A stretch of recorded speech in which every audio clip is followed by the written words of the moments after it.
نبی اسلام صلی اللہ علیہ وآلہ وسلم نے جو سب سے بڑی سعادت ہمیں ان سے ملی اور ایک بہت بڑا ہدیہ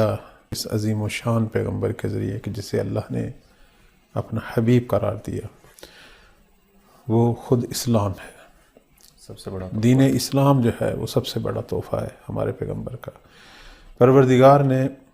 آخری دین کے جس کے بعد پھر کسی دین کی ضرورت ہی نہیں تھی، اس کے لیے ہمارے پیغمبر کو چنا، اور ہمارے پیغمبر کے لیے اللہ نے سب سے بڑا دین جو قیامت کے لیے خدا کی آخری کلام تھی، اور اس کے بعد پھر اللہ نے جو ہے وہ نوع بشریت سے دوبارہ جو ہے وہ براہ راست کلام نہیں کی، تو یہ آخری عظیم کلام کے لیے جو ہے اللہ تعالیٰ نے ہمارے پیغمبر کو چنا۔ دین اسلام جو ہے وہ بے پناہ خوبصورتیاں رکھتا ہے، اور دنیاوی اور اخروی، اسی طرح انفرادی، اجتماعی، اسی طرح ہماری ظاہری باطنی جسے ہم روحانی زندگی کہیں، مادی، ہر زندگی کے لیے اور ہر نوع طرز زندگی، ہر طرح کے سلیقہ، ہر طرح کے ذوق، ہر قسم کا شخص جو دنیا میں رہ رہا ہے، اس کے لیے اگر کوئی دین جو ہے وہ سعادتوں کا پیغام رکھتا ہے، وہ دین اسلام ہے، بے شک۔ کہ جس پر وہ اگر زندگی گزارے، اگر اسے وہ اپنا معیار زندگی قرار دے دین اسلام کو، تو یقیناً اس کی دنیاوی زندگی جو ہے وہ آسائش سے بھر جائے گی، اور اس میں وہ پروردگار پر توکل کرے گا، اور نبی کریم صلی اللہ علیہ وآلہ وسلم کی جو سنن ہیں ان پر وہ عمل کرتے ہوئے صحیح معنوں میں خالصاً اگر اسلامی زندگی گزارے گا، دنیاوی سعادتیں بھی اس کے ساتھ ہیں اور آخرت کی سعادتیں بھی اس کے ساتھ ہیں۔ دین اسلام کے اندر بڑی کشش ہے۔ آپ دیکھیں کہ جس وقت ہمارے نبی جو ہے وہ دین اسلام کا پیغام لے کر آئے اور لوگوں کو اسلام کی طرف دعوت دی، اس وقت دنیا کے اندر بہت ہی بافرہنگ، باتمدن بڑی بڑی سلطنتیں، حکومتیں موجود تھیں عرب کے باہر۔ مثلاً آپ دیکھیں روم جو ہے، جو کہ مسیحیت کا علمبردار تھا، اس وقت دنیاوی اعتبار سے، علمی اعتبار سے، فکری اعتبار سے ترقی کے عروج پہ تھا، اور اسی وقت جو ہے آپ مملکت فارس جو ہے، جو ایک بہت بڑی بادشاہت تھی، یعنی یوں سمجھ لیں کہ نصف دنیا جو ہے وہ ان کے پاس تھی، اس کے اندر بھی بہت عظیم تمدن، فرہنگ اور علمی، فکری، مادی ہر اعتبار سے یہ لوگ جو ہیں وہ بڑے مہذب تھے۔ اور اسی طرح ہم یونان کو دیکھتے ہیں، جہاں جو کہ وارث تھا علوم، فلسفہ اور بے پناہ دیگر جو وہ تمام قسم کی دانش جو انسان کی مادی اور روحانی ترقی کے لیے ضروری ہے، اس کا پرچم دار جو ہے وہ یونان تھا۔ اسی طرح اور بھی خطے تھے کہ جہاں بالآخر لوگ جو ہیں وہ ایک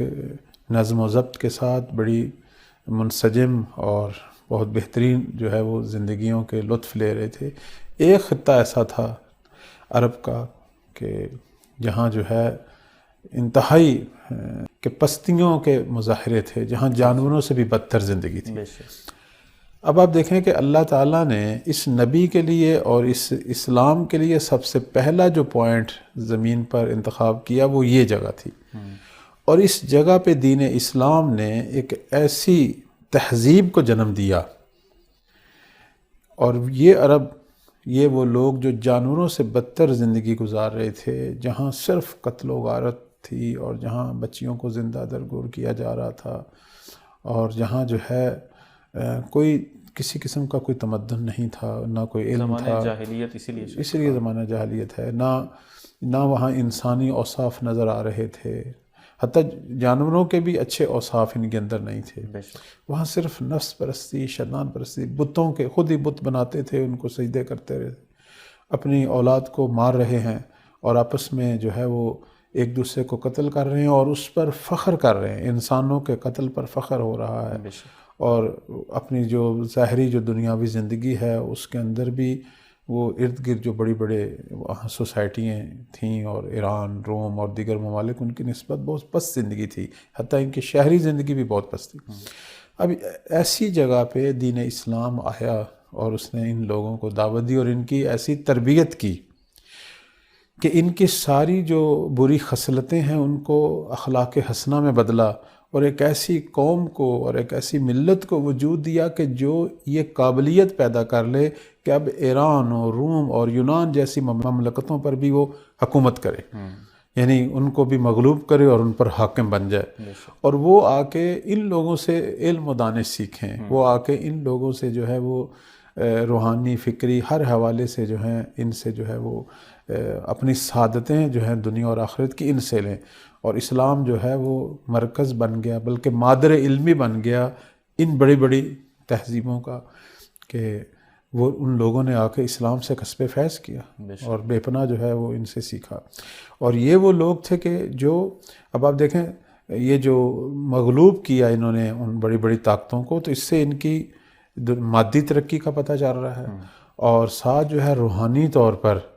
ان کا جو ہے وہ بڑا پن سامنے آ رہا ہے کہ وہ لوگ جو ہے وہ ان کے سامنے تسلیم ہو گئے، حتیٰ ان کی جو ثقافت تھی یا جو ان کے تمدن تھے وہ ختم ہو گئے، اور وہاں جو ہے اسلامی تمدن جو ہے وہ چھا گیا۔